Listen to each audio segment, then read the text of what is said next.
Ahora vamos a empezar con redes neuronales, que es el más conocido actualmente y es el que más se usa en la realidad. ¿Listo? Entonces, para ver lo que es una red neuronal, tenemos que empezar con lo que es regresión lineal, para que se entienda. Ya, pues, vamos a analizar toda la base matemática de cómo funciona una red neuronal. ¿Cómo va a ser la metodología del curso? Yo les voy a enseñar bien redes neuronales y van a ser grupos de 2, depende de la cantidad de alumnos, vamos a ver cuántos van a llevar en clase. Y cada grupo va a enfocarse a estudiar bien un método. Quizás uno lleve algoritmos genéticos, va a tener que estudiar también toda la base matemática del algoritmo genético, va a tener que explicarnos y hacer una aplicación, ¿no? con esa metodología. ¿Listo? La próxima clase ya les voy a dar los temas, ¿no? Acá. ¿Cuántos llevan mi inspirada? ¿Toditos? Todos, ¿no? 4, 5, 6. Listo. Entonces, como les dije, vamos a empezar con redes neuronales. Pero para entender una red neuronal, tenemos que empezar con lo que es regresión lineal. Ya, entonces, ¿qué es regresión lineal? Quizás eso ya han visto ya en minería de datos, si no me equivoco. Vamos a hacer esto. Esta es introducción lineal con una variable. Ya, vamos a hacer un ejemplo. Primero, regresión lineal es un modelo que permite predecir comportamientos. ¿Listo? Pero, a diferencia de otros modelos, este predice un valor numérico. Ejemplo, si yo tengo full información de ventas, no sé, ¿no? de compras de una empresa, yo quizás pueda predecir el precio que debo ponerle a un producto nuevo, ¿no? Pero estoy prediciendo un número, un valor numérico, que es diferente a lo que podemos decir de clasificado, ¿no? que es una clasificación propia. No hay valles. No hay valles de clasificación, por ejemplo, ¿no? Entonces, ¿cuál es la diferencia entre regresión y clasificación? En regresión yo predigo un valor numérico, que puede ir desde 1 hasta donde yo quiera. En clasificación, pues, o pertenece a esta clase o pertenece a esta otra clase, nada más. ¿Listo? Entonces es importante saber qué modelos son de regresión y qué modelos son de clasificación. Regresión lineal, por el nombre mismo, es un problema de regresión. ¿Ya? Entonces, lo que vamos a hacer acá es, voy a predecir el precio de una casa. ¿Listo? ¿Cómo lo voy a hacer? A partir de información histórica que tengo yo. En este caso solamente voy a tomar el tamaño de la casa. ¿Ya? Solamente voy a usar un solo atributo, que es el tamaño de la casa. A partir del tamaño, yo voy a predecir cuánto es el precio de esa casa. Por ejemplo, otro que debemos saber mucho es, en estos modelos de clasificación o regresión, si se dan cuenta, no hay ningún algoritmo para predecir un precio, ¿no? o una clase. Pero, ¿qué tenemos en vez del algoritmo? Tenemos full información histórica, ¿no? Entonces, quizá esa es una característica de la IA que a veces muchos critican, ¿no? Porque en sí no hacemos un algoritmo. Nos evitamos toda esa parte de ese algoritmo y usamos full data histórica y ya usamos un modelo como estos y ya así predicen los comportamientos, ¿no? ¿Listo? Por ejemplo, acá tenemos un montón de datos. Son datos recolectados, ¿no? Los he ido recolectando a través de los años, donde vemos que para el eje X es el precio, el tamaño de la casa, y el eje Y es el precio. ¿Listo? Son datos que yo ya conozco, ya que he ido recolectando. Por ejemplo, vemos que este tamaño de 1000 pies tiene un precio más o menos de 190 y tantos, ¿no? 180. Entonces, como les digo yo, a partir de este conjunto de datos, yo voy a predecir un comportamiento. Cuando me den un nuevo tamaño, quizás acá, yo voy a decir que el precio va a ser por acá, quizás de 150, ¿no? ¿Listo? Esta es la regresión lineal. Por ejemplo, ¿no? Si ya me da un tamaño de 1200, nuevo, yo con un modelo de regresión lineal puedo decir que es de 210. ¿Listo? Acá estamos usando solamente una sola variable, si se dan cuenta, todo es el tamaño. En problemas reales se usan ya muchas más variables, 3, 4, 5, incluso en Deep Learning se usan ya miles de variables, ¿no? Que ya no se pueden graficar, ¿no? Por términos de explicación, solo demostramos con una sola variable. Ya. Ese gráfico, ese plot que les mostré antes, es esto de acá, ¿no? Es una tablita. Por cada tamaño tengo un precio, ¿no? Que son mi data histórica. Por ejemplo, a un tamaño de 2104 pies tengo un precio de $460. ¿Listo? ¿Listo? A este conjunto de datos se le llama el training set. ¿Ya? Todo algoritmo de machine learning, redes neuronales, clasificadores o regresores tiene un conjunto de datos, ¿no? Que es le dije que era mi data histórica. Eso se le conoce como el training set. Estas son terminologías que se usan mucho en el área. Y acá hay unas nomenclaturas que tenemos que entender. Eso siempre se usa, ¿no? M es el número de ejemplos que yo tengo en mi training set, ¿no? Es la cantidad de datos que hemos colectado. Por ejemplo, aquí tengo 4, ¿no? Sube 4. Aquí hay puntos suspensivos, ¿no? Puede ser más. ¿Ya? Esta es la notación ya para cuando lleguemos a la base matemática. X sub S, no, X' S es la característica, ¿no? O sea, ¿qué atributo es? Sería este de acá. Como ya tengo unos, le sumo X1. ¿Listo? Y es la salida. ¿Ya? Ya es la notación que vamos a usar. Ojo que también al Y también se le conoce como target. ¿Ya? En varias herramientas van a ver que simplemente dicen target. Ya vendría a ser también la variable independiente, o dependiente. Dependiente, podría ser. Si le vemos desde ese punto de vista, es la variable dependiente. Entonces, si yo me quiero referir, no sé, por ejemplo, acá tengo otra notación. El X, Y, ¿ya? X, vamos a ponerle X, Y, Y. ¿Listo? El Y es un índice que me dice a qué ejemplo me refiero, ¿no? Este es el primero, el segundo, el tercero y el cuarto, ¿no? Entonces, si yo pongo acá X1 y Y1, me refiero a este primer ejemplo, ¿no? X2 y Y2 sería este segundo ejemplo. ¿Ya? Son las notaciones. Eso para ver después cómo es la fórmula, ¿no? Ya, entonces, ¿cómo funciona todo esto? Lo que les he mostrado antes era el training set, ¿no? Que es un conjunto de datos. Después, acá hay un proceso de aprendizaje, que es aquí usamos el modelo de regresión lineal, que vamos a hacer recién. ¿Y cuál es la salida del modelo de regresión lineal? Me genera una hipótesis, ¿ya? Así se le llama en IA, ¿no? Le ponen una notación de H, ¿ya? Y mi hipótesis no es más que una fórmula, ¿ya? Es como una ecuación que yo puedo generar. Y esta hipótesis ya me puede predecir nuevos precios. A la hipótesis va a entrar un nuevo precio y va a estimar el precio. Entonces, ¿cuál es el filtro del algoritmo? Generar esta hipótesis. H vendría a ser algo así como la ecuación lineal. Ajá, la ecuación lineal. Una consulta, la cantidad de datos para hacer el training y después, no sé, harás un testeo, ¿cuánto lo dividen? ¿Hay alguna para eso hay muchas recomendaciones que vamos a ver al final, ¿ya? Porque no siempre, algunas veces conviene tener una gran cantidad de datos, pero a veces a veces conviene tener más datos, ¿no? Pero a veces hay un punto en el que ya cuántos datos son suficientes y hay maneras de saber eso, ¿no? Hasta cuántos datos son necesarios para que tenga una buena hipótesis. Eso lo vamos a ver al final. ¿Qué se hace? Se hace de manera gráfica, hay que analizar todo el comportamiento del modelo. Cuando el training set da como 100%, tampoco es válido, ¿no? Siempre hay que guardar una parte para el training y otra parte para hacer el testing, para medir qué tan bueno es el modelo. El testing es un conjunto de datos que nunca ha visto el modelo, ¿no? Y ahí yo mido qué tan buena es. Lo habitual es que el training set tenga un 80% de mis datos y el testing set un 20%, ¿no? Pero eso es relativo, como les digo. ¿Y por qué la efectividad de la predicción no debe ser 100%? No, esa es otra cosa. O sea, como les dije, yo tengo mi base de datos. Esto no es mi pizarra, ¿no? No, propiedad. Ya.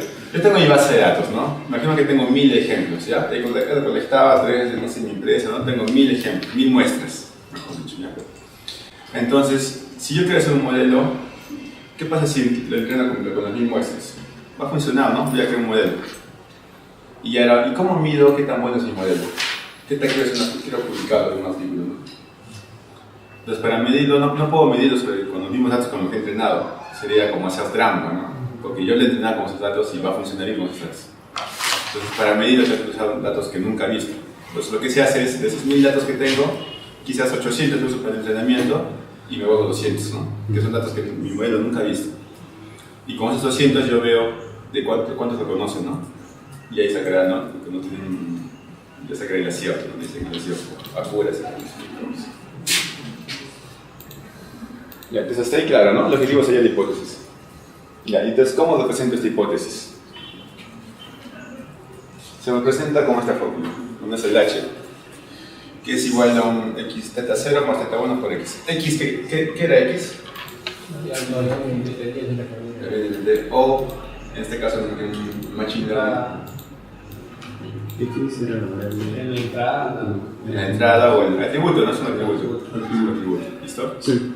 Es el atributo, ¿no? ¿Es el training set? Del training set, ¿no? Del training set. O sea, que x es la entrada, pues la entrada o un atributo, ¿no?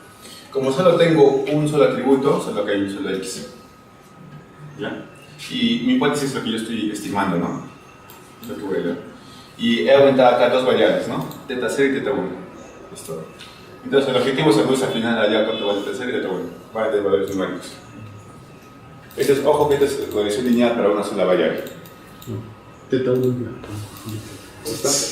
Ya estoy claro, ¿no? Teta 1 es la pendiente. Sí, si lo vemos de manera matemática, esta una va a ser la pendiente, ¿no?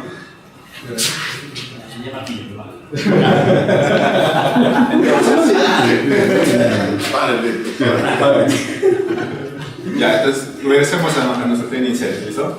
Vamos a verlos, ¿no?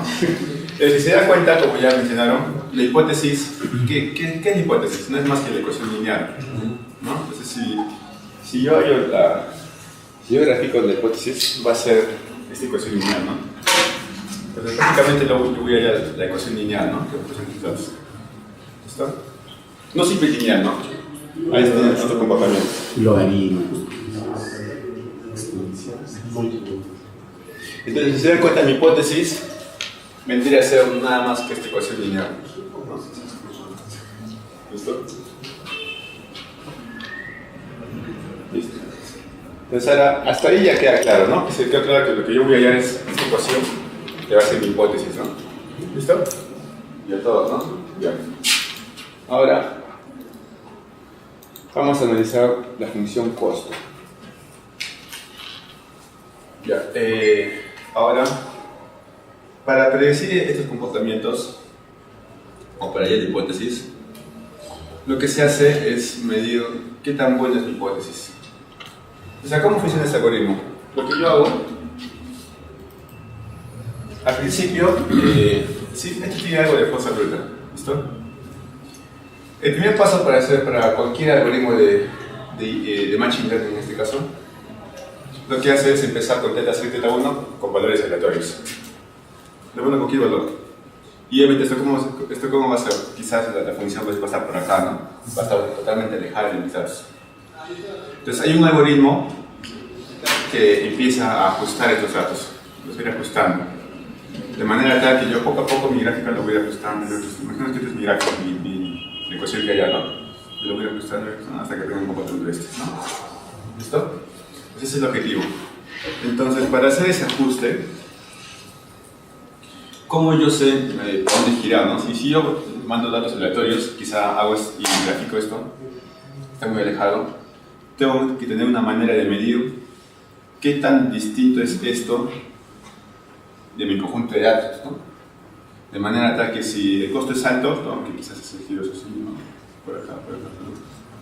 Pero todo eso depende del costo, ¿no? El costo no es nada más que una métrica que me dice qué tan alejados están mis datos de mi hipótesis. ¿Listo? Por intuición, ¿a qué sería igual de costo? Distancia entre los puntos acá. Sí, sería una distancia, ¿no? ¿Cómo que ni pisado? No se puede conseguir una pisada. Ya, entonces estamos aquí, ¿no? Aquí es mi training set. Tengo mi hipótesis, y los tetas son los parámetros. Entonces el problema, ¿no? ¿Cómo escojo los tetas, no? Como les dije, primero empezamos con valores aleatorios. Para entender, ¿ya? Vamos a mostrar acá ejemplos. A ver, ya. Este es un ejemplo. Acá tengo mi hipótesis. Si teta 0 vale 1.5 y teta 1 vale 0, ¿cómo va a ser el gráfico cómo va a ser la hipótesis? Aquí, recordando un poquito cómo se hacen las gráficas. Empieza en 1.5 Es de una los línea horizontal en 1.5. Así, ¿no? Sí, paralelo al X. Sí. En este caso, teta 0 es igual a 0. Sobre el eje X. ¿Cuánto es sobre el...? No, en 0.5 paralelo. Es una línea así, La mitad. a la mitad, ¿no? Ujú. Y en este caso,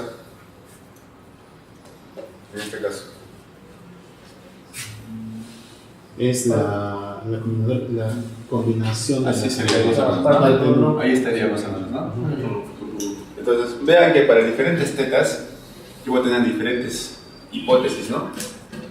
Que van a... No siempre van a la interpretación de datos que quiero entrenar.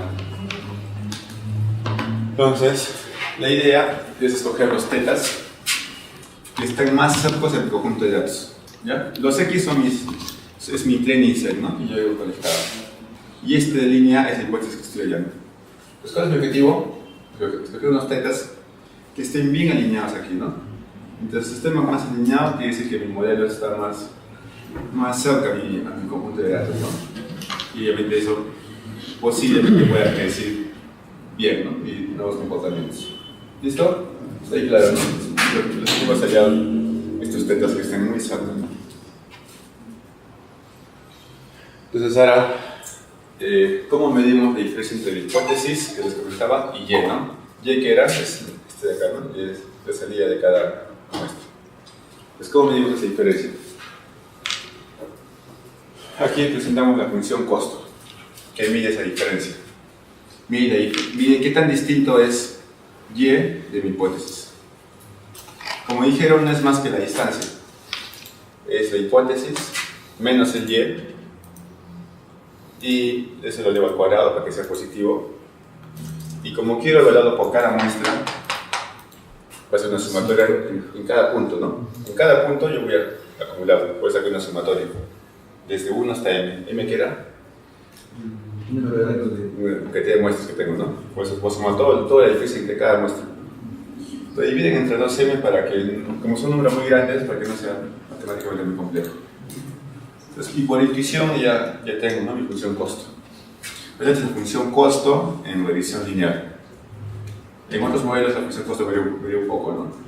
Pero sigue esa misma lógica, igual en varias animales. Es parecido a la definición estándar, ¿no? Es La varianza. definición estándar es el promedio entre... Claro. No. La varianza es el promedio de las distancias entre los elementos y La varianza. Sí, un poco parecido. la varianza. La ecuación estándar se dice distinta. ¿Listo? Entonces han visto que simplemente es la diferencia, ¿no? De la hipótesis en el Y, todo el cuadrado, ¿no? Y lo sumo en cada muestra. ¿Listo? Ya seguimos. Esa es la función costo.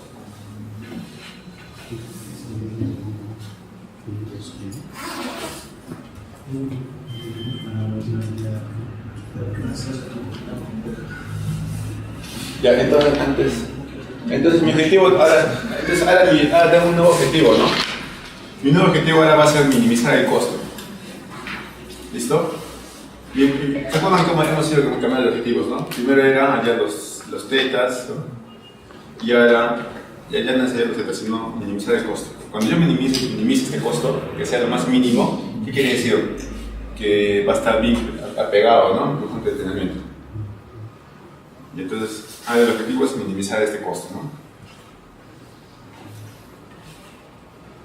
Listo. Esta función costo también se la conoce como square error function, ¿no? La función de errores cuadrados. Ya tienen diferentes nombres en la literatura. Pues como les decía, tengo mi costo, tengo mi hipótesis, está acá. Entonces el objetivo es minimizar el costo. A ver, ¿cómo lo minimizo? Para mostrar cómo lo vamos a minimizar, vamos a reducir mi hipótesis a solamente una sola variable, θ1. ¿Ya? Recuerden que hipótesis valía θ0 más θ1 por x. Ahora va a valer θ1 por x. ¿No? Solo para mostrarles de manera gráfica cómo lo voy a minimizar el costo. ¿Listo?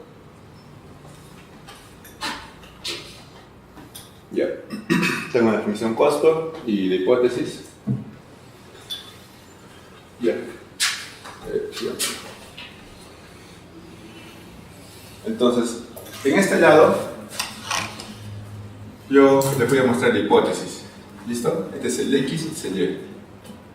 Acá voy a graficar como la hipótesis. Y en este lado yo voy a graficar cuánto vale el costo, ¿no? El costo, que es con la función de 2 cuadrados que les he mostrado, según el valor de θ, ¿no?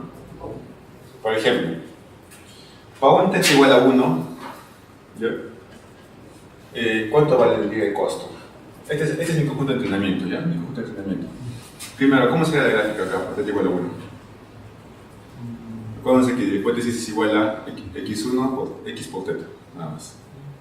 Entonces, si θ vale 1, ¿a qué sería igual la gráfica? ¿Cómo sería la gráfica de la hipótesis?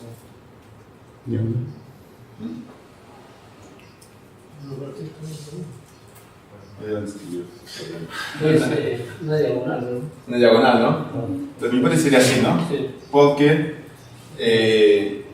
dice que como la hipótesis es igual a x por θ, entonces va a ser igual a x, ¿no? Entonces mi hipótesis va a estar justo, va a pasar por todos los puntos del conjunto de entrenamiento, ¿no? Para un θ igual a 1. Entonces ahora hagan en una hoja, calculen el costo. O al menos que lo puedan hacer en la mano.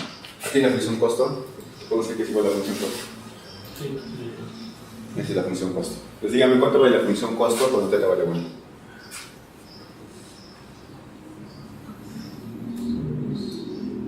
Solamente tengo tres datos en el conjunto de entrenamiento. Tengo para x1, 1, x2, 2, x3, 3. Este es mi conjunto de entrenamiento. Entonces, hallemos cuánto vale la función costo. ¿Cuánto es igual a 1? 0. 0 y siempre hay 0. Ahí siempre no.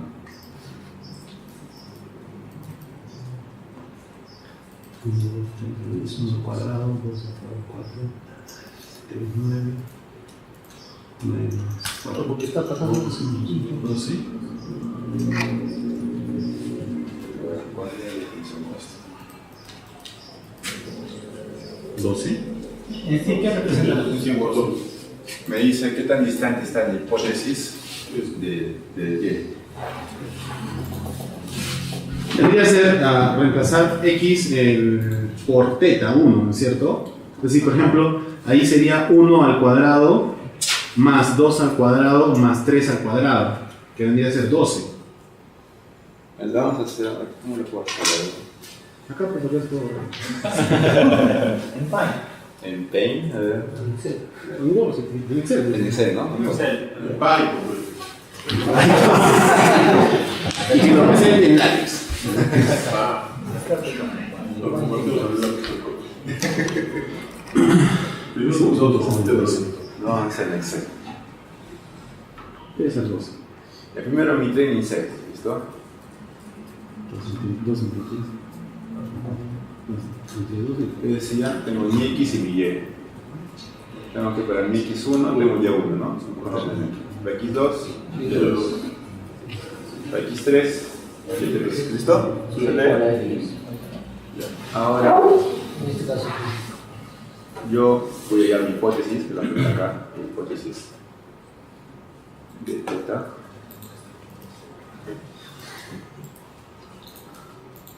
Y en este caso es cuando θ es igual a 1. Aquí es igual la hipótesis θ por x nomás, ¿no? θ0 más θ1 por x. Sí, pero en este caso, para términos de gráfico, es θ igual a θ asterisco x. Para este caso. Claro. ¿No? Esa es mi hipótesis, ¿no? Ya, hasta ahí todo no está sencillo. Pero, ¿cuánto vale θ? Vale 1. Ya sé, yo ya con mi modelo de opción.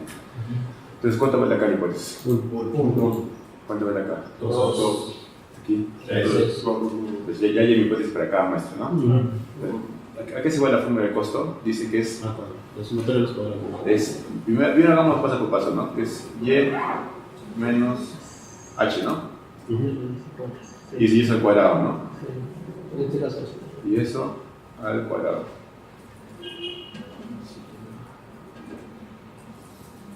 Esa es la parte de aquí. dice que es... Ahí está, ¿no? Dice h menos y todo al cuadrado, ¿no? Eso vamos a calcular. Entonces acá tenemos h menos y al cuadrado. Va a ser igual a 0, ¿no? Esto... No, y menos h. H h menos y, ¿no? h menos Entonces, no es Q menos H. Y menos 8. Igual. es igual.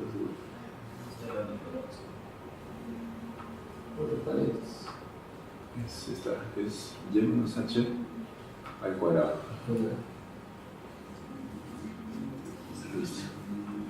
Sí, entonces, eso por cada muestra lo calculamos. Vale 0, ¿no? Después que dice la fórmula, sumamos todos, el conjunto de todos, cada muestra, ¿no? El conjunto de elementos. Entonces lo sumo. Suma. Aquí,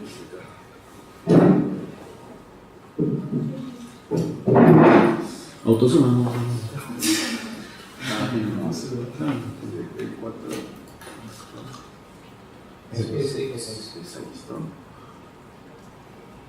Cero, ¿no? Y eso entre 2m, ¿no? Sí, claro. Que sería 6, ¿no? 6. Igual sale 0, ¿no? Entonces, ¿mi costo cuánto vale? 0. Listo. ¿Listo?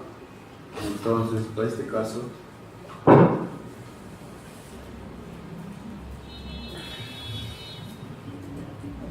aquí estamos, ¿no? Entonces, para este caso, cuando θ vale 1, es una función así, ¿cuánto vale el costo? 0, ¿no? Entonces, cuando θ igual a 1, el costo vale 0. Acá tengo un punto, ¿no? ¿Qué es eso, no? Aquí mi hipótesis y mi costo vale 0. ¿Listo? Profesor, ¿por qué M es 6? La fórmula es entre 2m. Ah, ya, M es la cantidad. Es otra cantidad. Ya, ahora díganme cuál es el costo cuando θ vale 0.5. Y eso creo que lo Sí, chistes.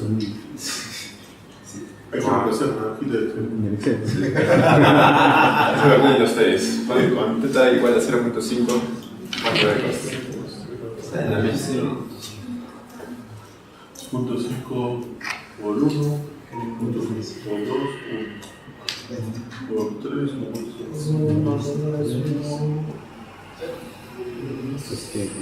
La hipótesis es igual a θ por x. Va a venir más abajo. Demasiado. ¿Y cuánto vale el costo? Ah, pues.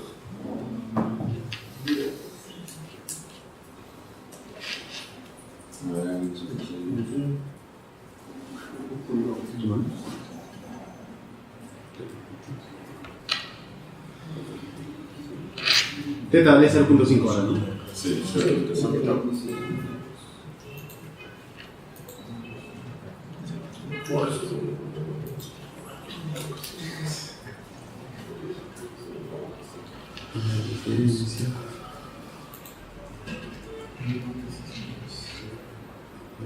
Listo, hipótesis.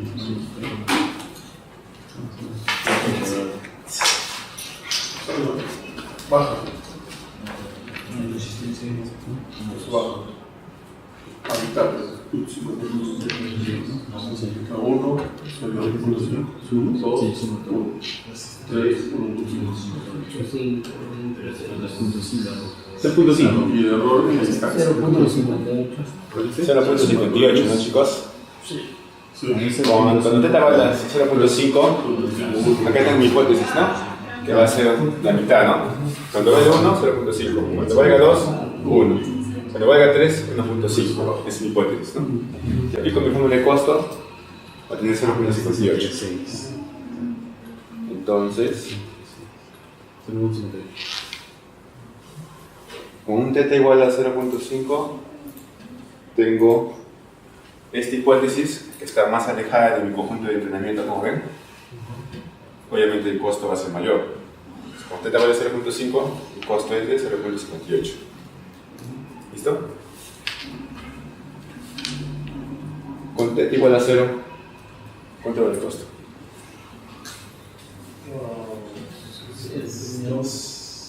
Uno, cero, Son 4, 5, más Solamente sale. son 14,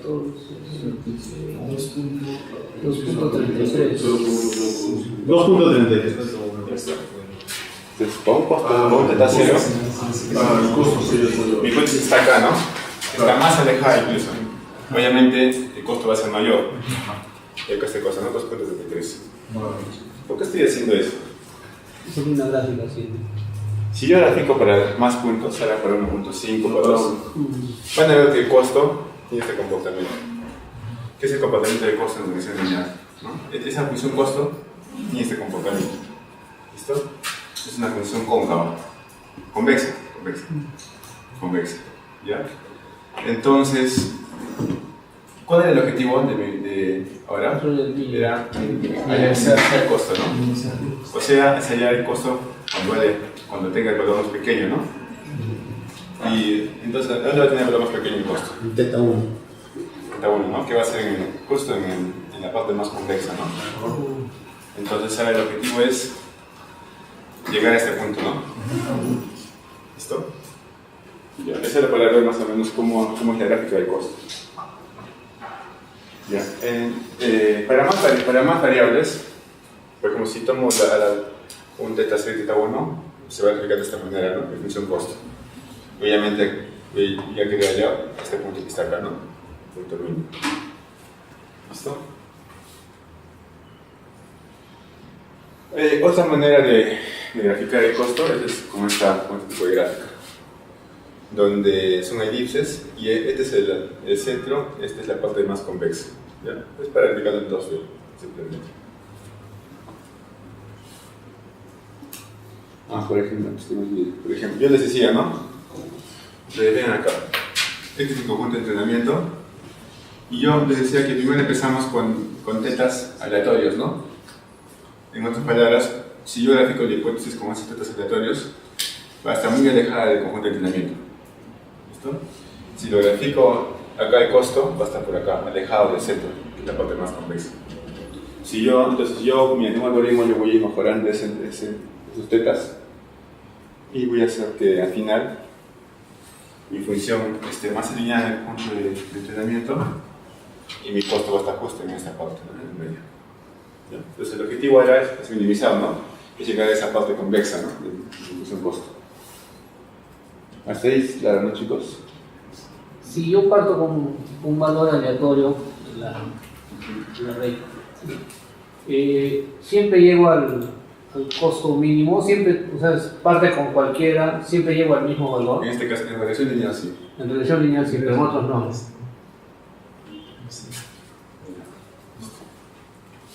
Vamos a ver, ya, ahora, ¿cómo llegamos a este costo mínimo, no? Hay un algoritmo que se llama gradiente descendiente. Ya que es lo que se usa mucho en redes neuronales. Pero ya no nos queda mucho tiempo, ya vamos a ver en resumen qué es lo que es el gradiente. Ya, entonces tenemos una función costo, ¿listo? ¿Qué queremos? Minimizar este costo, como les vamos a mostrar, ¿no? Llegar a la parte convexa. Entonces el algoritmo lo que hace es, empezamos con algunos tetas aleatorios y vamos a ir cambiando los tetas. Cambiamos, ¿no? Hasta que lleguemos a ese mínimo. Aquí, por ejemplo, esto es para con un paréntesis. Esta es la función costo, pero no de regresión lineal, es de otros problemas, en los cuales, como yo les dije que la regresión lineal es convexa, ¿no? Siempre hay un mínimo, es un mínimo global.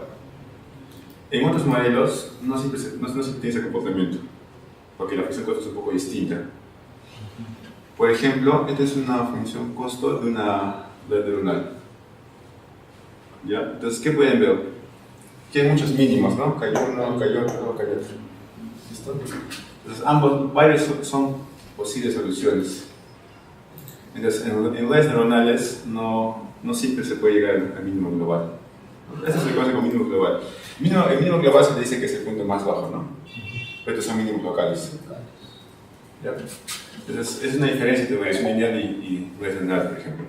En regresión lineal siempre hay un mínimo global y siempre voy a llegar a la mejor solución. En regresión lineales no siempre voy a llegar a la mejor solución. Ya es una diferencia entre las dos. Por ejemplo, si yo empezaba por acá, por las tetas iniciales, yo voy cambiando cada las tetas, voy avanzando y puedo llegar a este mínimo, ¿no? Pero si hubiera empezado en otro lado, quizás empezaba aquí, iba un poco más alejado, iba cambiando y llegaba al otro lado, ¿no? Entonces, ¿de qué dependió? De mis tetas iniciales, ¿no?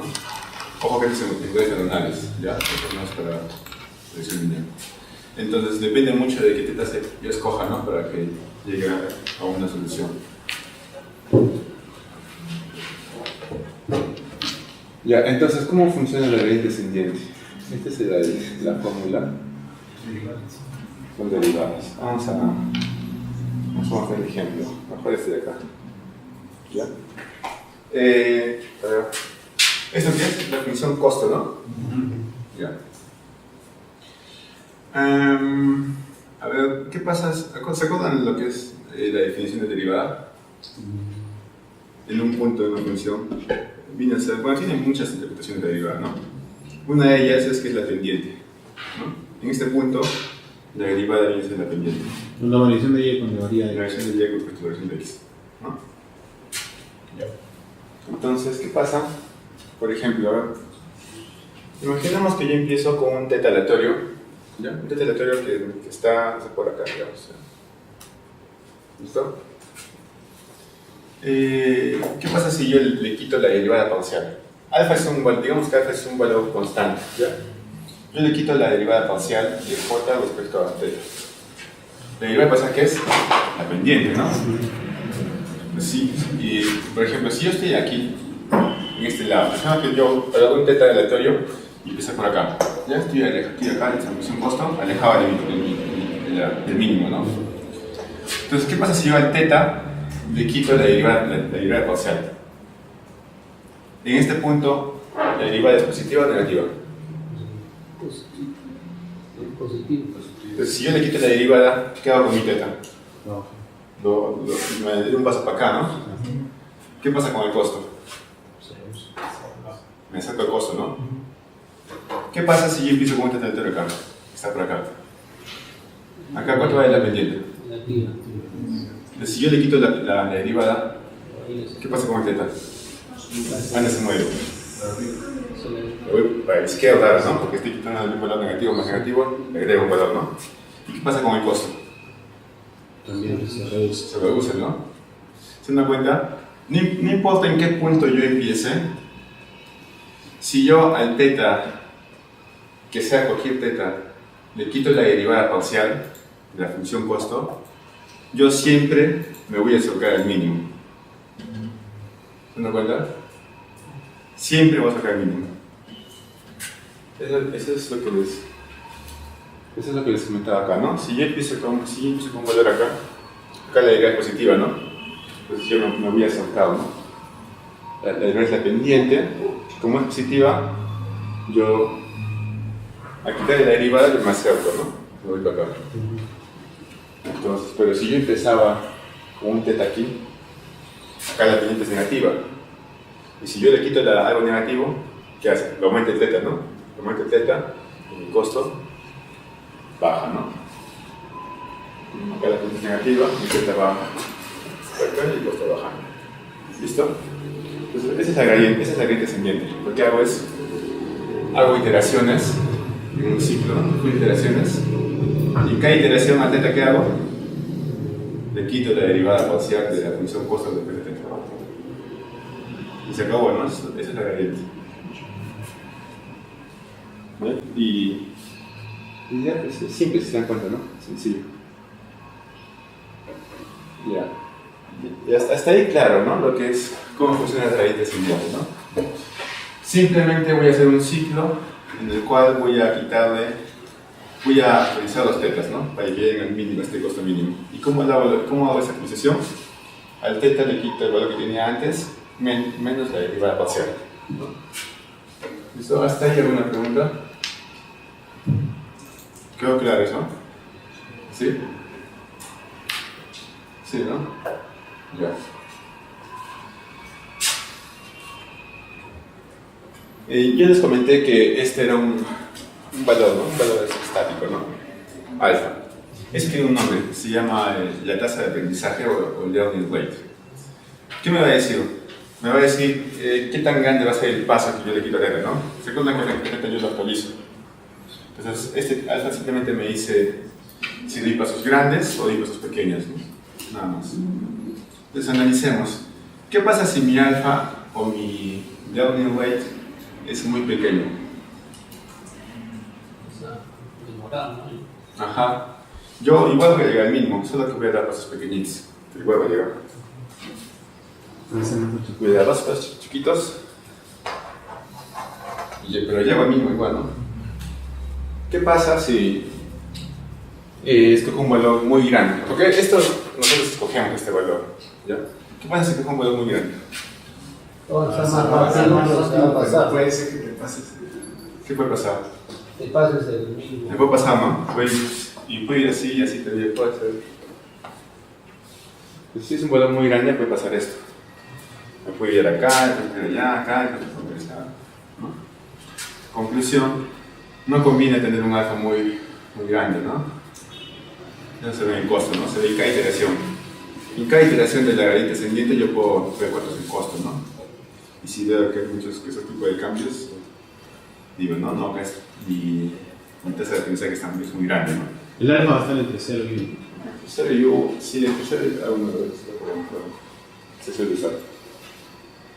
Ya, entonces ya queda claro, ¿no? En cuanto a la tasa de aprendizaje. ¿Qué más?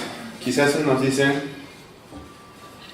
entonces yo uso un alfa que se vaya actualizando en cada iteración, ¿no? Quizás uso un alfa que sea grande al principio, pero después pequeño, ¿no? Uno puede surgir esa idea, ¿no? Cosa que cuando estoy acá no se pase. Pero eso no es necesario, porque si se dan cuenta, la derivada parcial de J respecto a θ, acá tiene un valor grande. Y como yo me voy acercando a este mínimo, la pendiente va a ir disminuyendo en magnitud. ¿Se dan cuenta, no? Entonces no es necesario que mi alfa ya también cambie, ¿no? Porque ya esto, mientras más alejado esté, tengo una pendiente grande. Mientras más cerca esté al mínimo, la pendiente esté un valor más pequeño en magnitud. Por lo tanto, el alfa puede ser constante. ¿Ya? Entonces, en cuanto a la tasa de aprendizaje. Ya, entonces, estas preguntas la próxima semana. Eso es en cuanto a la red descendiente por la regresión lineal, ¿no? Como les dije, esta es la base para ver las redes neuronales. Vamos a avanzar después un poco más, vamos a ver las redes neuronales.